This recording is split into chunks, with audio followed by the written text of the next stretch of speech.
पारस काला यांचे पोशाख द क्लथिंग हब मोंढा सेलू. नवरदेवाची पहिली पसंत पोशाख द क्लथिंग हब मोंढा सेलू. रामेश्वर गटकाळ यांची गटकाळ करिअर अकॅडमी स्पर्धा परीक्षा मार्गदर्शन केंद्र सातोना रोड सेलू.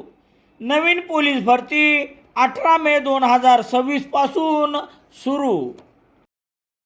सेलू शहरातील कृषी उत्पन्न बाजार समितीचे सभापती आणि सचिव यांच्यातील वाद, वृक्षाची तोड, मार्केट फीस बुडव्या, व्यापाऱ्यांना अभय, शेतकऱ्यांच्या सेवेसाठी आणलेली पण बेपत्ता असलेली रुग्णवाहिका, सुजाण नागरिक, अन्याय व भ्रष्टाचार विरोधी जनजागृती निर्मूलन समितीचे संस्थापक अध्यक्ष श्रीनिवास उघडे यांनी तक्रार दाखल करतात बाजार समितीच्या आवारात दाखल झाली आहे.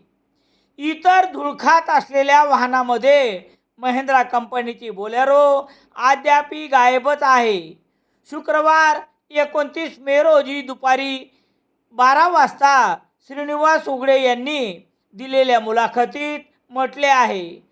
बाजार समितीच्या सभापती पदाची पदभार दिवंगत चक्रधर पौळ यांच्याकडून डॉक्टर संजय रोडगे यांनी घेतल्यानंतर त्यांचे मोठ्या उल्हासात व्यापारी आणि शेतकऱ्याबरोबरच सेलूकरांनी स्वागत केले होते.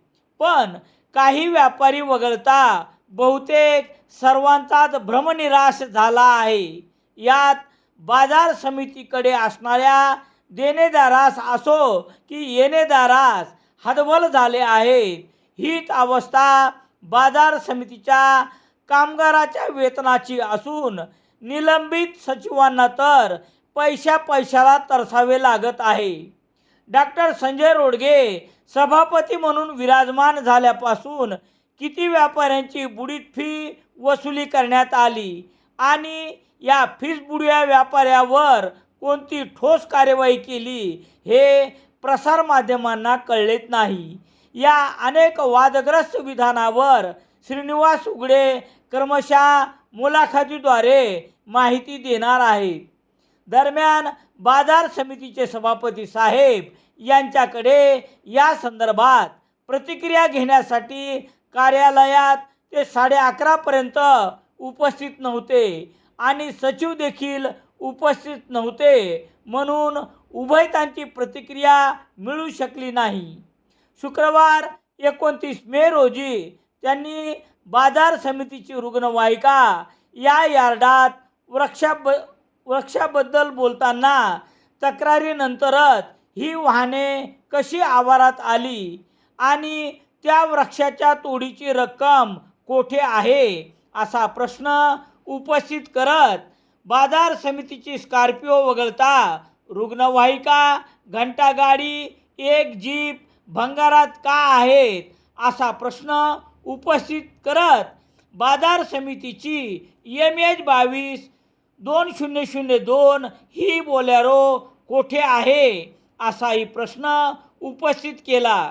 दरम्यान भाजपाची सत्ता असलेल्या बाजार समितीच्या चांगल्याबरोबरच वाईट कामाची दखल पालकमंत्री मेघनाताई बोर्डीकर साकोरे यांनी घ्यावी अशी अपेक्षाही श्रीनिवास उघडे यांनी बोलताना व्यक्त केली आहे.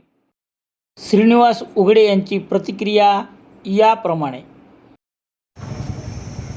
4 ते 6 महिन्यापासून बेपत्ता असलेली कृषी उत्पन्न बाजार समितीची रुग्णवाहिका, जी रुग्णवाहिका 4 ते 6 महिन्यापासून बेपत्ता होती आणि तसेच कृषी उत्पन्न बाजार समितीच्या यार्डमधील कमीत कमी 40 ते 50 वर्षापासून सावली देणारं झाड हे गायब झालेलं आहे.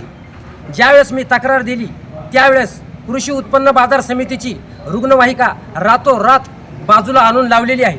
रुग्णवाहिका तर आली, पण त्यामधील जे काही खर्च केलेला आहे त्याच्यामध्ये ऑक्सिजन सिलेंडर असेल किंवा इतर काही साहित्य असेल ते साहित्य आजही बेपत्ता आहे. तसेच तुटलेले झाड कोणी नेले, कोणी तोडायला लावले याचा काही पत्ता नाही. केवढ्याला विकले, केवढ्याला नाही हे कोणालाच माहीत नाही. निवेदन देऊनही याच्यावर कार्यवाही होत नाही. जर याच्यावर पूर्णतः कार्यवाही नाही झाली तर सुजाण नागरिक अन्याय व भ्रष्टाचार विरोधी जनजागृती निर्मूलन समितीच्या वतीने तीव्र आंदोलन छेडण्यात येईल व या ठिकाणीच उपोषणाला बसण्यात येईल. सेलू शहरात सर्व प्रकारचे दैनिके घरपोच मिळण्यासाठी संपर्क Balaji newspaper agency, bus stand, Selu.